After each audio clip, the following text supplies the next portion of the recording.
ರಾಘವಾಂಕನ ಹರಿಶ್ಚಂದ್ರ ಕಾವ್ಯದ ಭಾಗ ಕಥಾ ಸಂದರ್ಭ ರೋಹಿತಾಶನ ಮರಣ.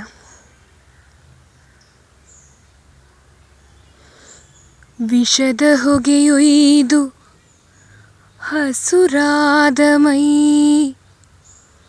ಮೀರಿ ನೊರೆಯೊಸರುವ ಗಲ್ಲಂ ಕಂದಿದು ಗುರ್ಗಳ್ ಅರಿದೆರೆದ ಗುರ್ವಿಸುವ ಕಣ್ ಹರಿದು ಹುಲು ಹಿಡಿದ ಹರಹಿದ ಕೈಗಳ್ ಉಂಬ ಹೊತ್ತುಣ ಹಡೆಯದೆ ಹಸಿದು ಬೆಂಗಡರ್ದ ಬಸು ಅಕಟಕಟ ಮಡಿದ ಗೋಣ್ ದೆಸೆಗುರುಳಿ ಹುಡಿ ಹೊಕ್ಕು ಬರತ ಬಾಯ್ವೆರಸಂದು ಬಸವಳಿದ ನಿಜ ಸುತನ ಕಂಡಳು ಹರಿಶ್ಚಂದ್ರನರಸಿ ಹುತ್ತಿನ ಮೊದಲುಳು.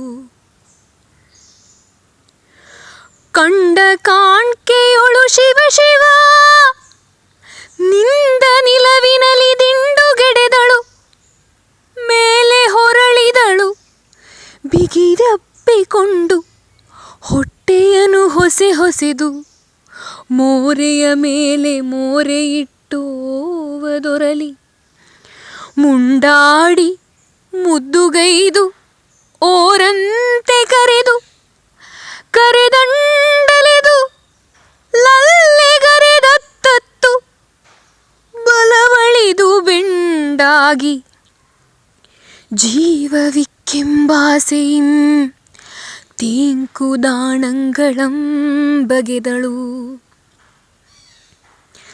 ಲಲನೆ ಮೂಗಿನೊಳ್ಳು ಸುರನು ಅಳ್ಳೆಯೊಳು ಹೊಯ್ಲನು ಉಗುರೊಳು ರಜವನು ಎದೆಯೊಳು ಅಲ್ಲಾಟಮಂ ಕೈಯ ಮೊದಲೊಳು ಮಿಡುಕನು ಅಂಗದೊಳು ನೋವನು ಅಕ್ಷಿಯೊಳು ಬೆಳ್ಪಂ ಭಾಳದೊಳು ಬೆಮರನು ಲಲಿತ ಕಂಠದೊಳು ಲುಕನು ಅಂಘ್ರಿಯೊಳು ಬಿಸಿಯನು ಅಂಗುಳಿಗಳೊಳು ಚಿಟುಕನು ಉಂಗುಟದೊಳು ಅರುಣಾಂಬುವಂ ಸಲೆ ನಾಲಗೆಯೊಳಿಂಪ ರೋಮದಲ್ಲಿ ಬಲ್ಪನಾರೈದು ಕಾಣದೆ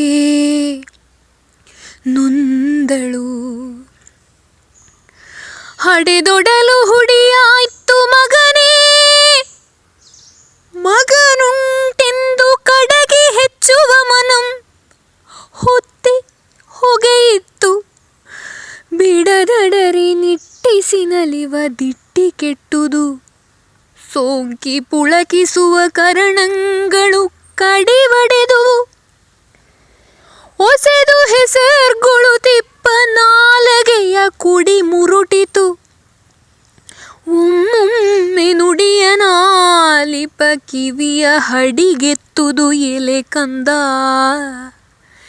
ಎಂದೆನುತ್ತ ಇಂದು ಮುಖಿ ಮರುಗಿ ಬಾಯ್ವಿಟ್ಟಳಂದು. ಸಿರಿಹೋದ ಮರುಕವನು ನೆಲೆಗೆಟ್ಟ ಚಿಂತೆಯನು ಪರದೇಶಮಂ ಹೊಕ್ಕ ನಾಚಿಕೆಯ ನರಿಯದೆ ಅನ್ಯರ ಮನೆಯ ತೊತ್ತಾದ ಭಂಗವನು ನಿಮ್ಮಯ್ಯಗಜ್ಞಾತವಾದಳಲನು ನೆರೆದು ಮನೆಯವರೈದೆ ಕರಕರಿಪ ದುಃಖವನು ತರಳ ನಿನ್ನಂ ನೋಡಿ ಮರೆದು ಪರಿಣಾಮಮಂ ಧರಿಸುತ್ತಿಪ್ಪ ಎನ್ನ ಗೋಣಂ ಕೊಯ್ದೆ ಇನ್ನಾರ ನೋಡಿ ಮರೆದ ಪೆನೆಂದಳು.